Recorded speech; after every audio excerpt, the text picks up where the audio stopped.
Bonjour Antoine V. Bonjour. Alors on va repréciser, la Haute Cour britannique pour l'instant n'a pas formellement empêché l'extradition d'Assange, mais elle autorise à faire appel de l'extradition, c'est ça? Oui, enfin, pour pas être trop dans le technique, c'est une étape supplémentaire. Technique et en plus technique anglo-saxon. Non, mais là, c'est carrément. C'est un métier. Et c'est précisément en fait ce que ceux qui le persécutent cherchent. C'est l'envoyer dans des espèces de couloirs procéduraux qui, en fait, si le pouvoir politique n'y met pas fin, sont infinis. Il y a une procédure d'extradition, mais quelle est la suite d'une procédure d'extradition si elle prospère? C'est d'avoir un procès. Et puis un procès, ça peut être audiencé pendant des années. Donc en fait, ça fait déjà depuis 2019 qu'il est détenu dans les conditions que son épouse rappelle, qui sont inhumaines. Et ça fait déjà plusieurs années qu'il est persécuté par la justice américaine. Et aujourd'hui, en fait, c'est une victoire parce qu'on préfère toujours commenter le fait qu'il n'est pas extradé que celui qui le soit. Mais c'est quand même un supplice quotidien qui se déroule sous les yeux des démocraties. Racontez-nous, puisque vous avez été justement dans cette prison londonienne, en tous les cas dans la banlieue de Londres, qui est surnommée le Guantanamo britannique. Quelles sont les conditions de Julian Assange ? Déjà, c'est une prison de haute sécurité. Ça veut dire qu'il est soumis à un isolement quasiment permanent. Il ne peut pas voir... comme Salah Abdeslam, en fait. Oui, il est soumis de toute façon. La prison de haute sécurité de Belmarsh, c'est la prison où on enferme les plus grands criminels du Royaume-Uni. Et c'est normalement réservé, on peut le comprendre, à des gens qui commettent des crimes violents. Des poseurs de bombes, des agresseurs sexuels. Là, vous avez présenté Julian Assange comme un lanceur d'alerte, mais en fait, c'est plus un journaliste, un éditeur de presse. Donc, ce que je veux dire par là, c'est que... C'est même un des éléments de votre plaidoirie. Quelle différence vous faites entre les deux ? Un journaliste, c'est quelqu'un qui amène aux autres de l'information. Et c'est ce que Julian Assange a fait. Il a créé un outil révolutionnaire qui s'appelait Wikileaks, qui s'appelle toujours Wikileaks, qui a dénoncé et qui a porté aux yeux du monde des informations qui sont quand même pas neutres, des crimes d'État commis par les États-Unis notamment, l'espionnage de nos présidents français, enfin tout un tas d'informations que les médias traditionnels ont relayées. Je veux dire, il est poursuivi pour avoir fourni au monde des informations vraies, les mêmes que celles qui ont été fournies par d'autres médias qui aujourd'hui ne se retrouvent pas dans la Guantanamo britannique enchaînés. Et donc ce livre fait état de cette vérité et rappelle le sort qui est le sien actuellement pour essayer de contribuer à un débat qui est aussi un débat d'information, c'est-à-dire qu'aujourd'hui, beaucoup de gens l'ont oublié, beaucoup de gens ne savent pas qui il est, beaucoup de gens ne savent pas pourquoi il est emprisonné, et c'est aussi le sens de notre propos, c'est pour ça que je vous remercie de nous avoir invités aujourd'hui aussi.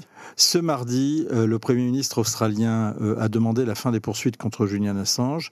Est-ce que cette idée progresse aux États-Unis, à votre connaissance ? Alors les États-Unis, c'est un pays très complexe à plein d'égards, mais d'abord, il faut savoir qu'aux États-Unis, Assange a aussi beaucoup de soutien.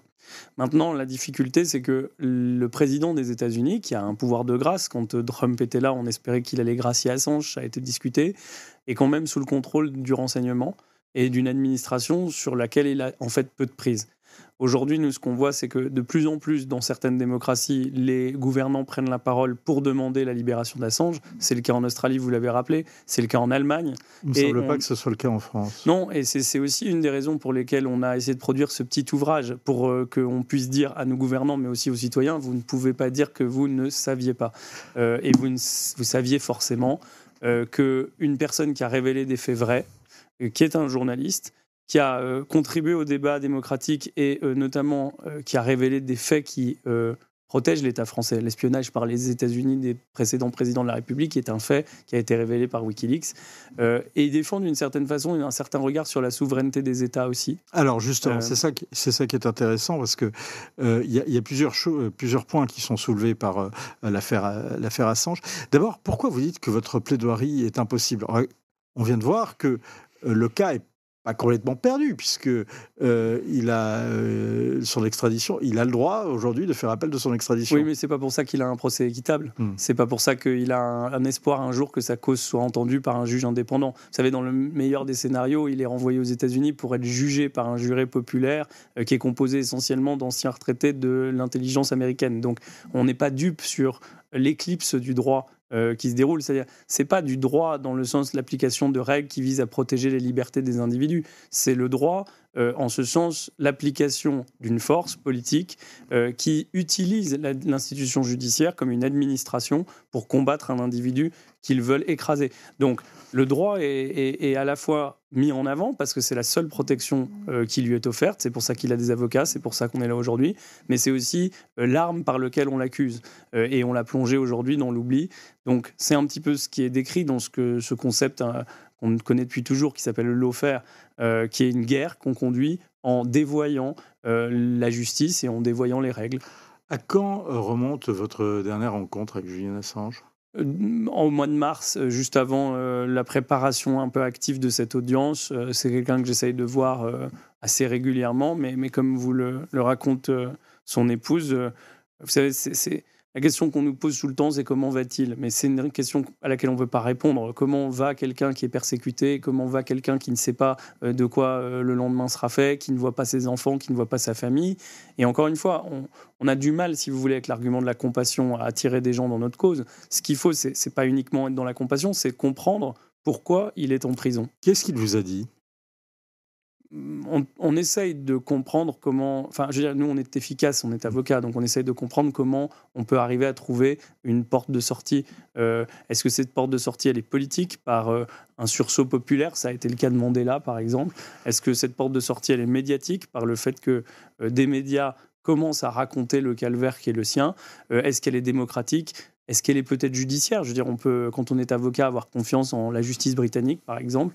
Mais clairement, pour l'instant, et depuis plusieurs années, la porte de la prison est fermée et ça nous rend tous extrêmement tendus, anxieux et avec un goût amer que la justice n'est pas une évidence. Mais, pardon de vous poser cette question, mais effectivement, en dévoilant des secrets, et en particulier des secrets d'État, est-ce qu'il n'a pas subi le risque qui était inhérent à ce genre de dévoilement ? Alors, vous posez des termes qui sont importants de décrypter. Déjà, les secrets d'État, qu'est-ce que c'est ? Ils révèlent des informations qui sont vraies. Est-ce que l'État a le droit de commettre des crimes de guerre parce qu'il a décidé d'y mettre un tampon secret ? En fait, les crimes de guerre sont interdits pour tous les États, pour tous les dirigeants. On n'a pas le droit de tuer des enfants, le droit de tuer des civils.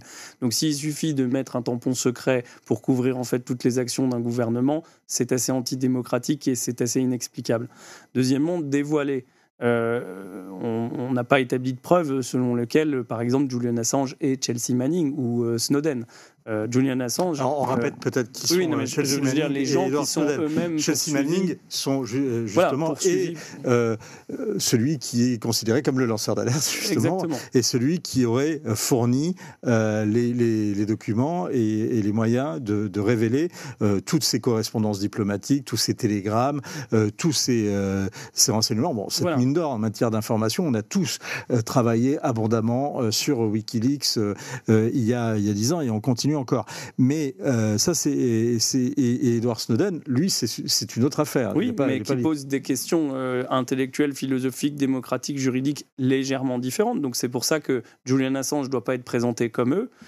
À ce jour, il n'était pas parti, par exemple, de l'administration américaine, Julian Assange. Il a fait un métier qui est le vôtre, qui est celui de révéler des informations au public. Est-ce que c'est des informations qui sont d'intérêt public ? Oui. Est-ce que c'est des informations... Il les a révélées sans les commenter de façon brute. C'est vrai que c'est là où il peut y avoir une différence avec le métier de journaliste. Techniquement, non, parce qu'il y a quand même un contrôle qui est opéré sur, par exemple, la nature d'intérêt public ou non de l'information. Il ne révèle pas tout ce qu'on lui envoie. Deuxièmement, il y a un contrôle qui est effectué. L'essentiel des choses sont caviardées, par exemple, si vous regardez les choses. Donc, il y a aussi toute la fantaisie. Caviardé, on va rappeler, c'est-à-dire il y a une partie qui était masquée. Donc, il y a une ligne éditoriale dans Wikileaks qui est peut-être pas la même qu'un journal quotidien, mais qui existe. Et deuxièmement, il y a beaucoup de fantasmes qui ont été articulés justement par ceux qui l'accusent. Exemple, la mise en danger de sources qui seraient mentionnées dans ces publications. Ça vous le démentez ? Ça n'a jamais été même soutenu. En fait, dans la procédure américaine, la mise en danger de sources n'a jamais été soutenue parce qu'elle n'a jamais existé. Donc, c'est aussi tout l'enjeu de combattre une accusation. Dans Kafka, on dit l'accusation est en elle-même la punition. Et je crois qu'on est au cœur d'un procès qui illustre bien justement cet univers kafkaïen d'une fausse justice articulée pour d'autres fins que celle de rendre la justice. Est-ce que vous avez compris pourquoi l'Équateur l'avait lâché ? L'Équateur.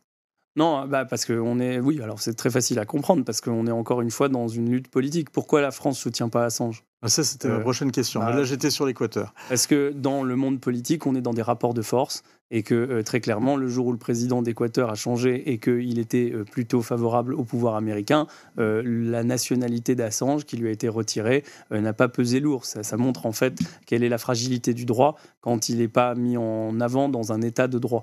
Donc la réponse est assez simple et elle illustre assez bien précisément ce qu'on essaye de combattre, c'est-à-dire le fait que dans des affaires politiques impactantes, d'abord, il ne faut pas avoir une vision manichéenne et naïve du monde.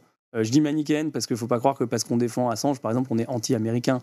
On est juste un défenseur d'un certain regard sur l'état de droit, des règles, des lois, des juges, de l'indépendance.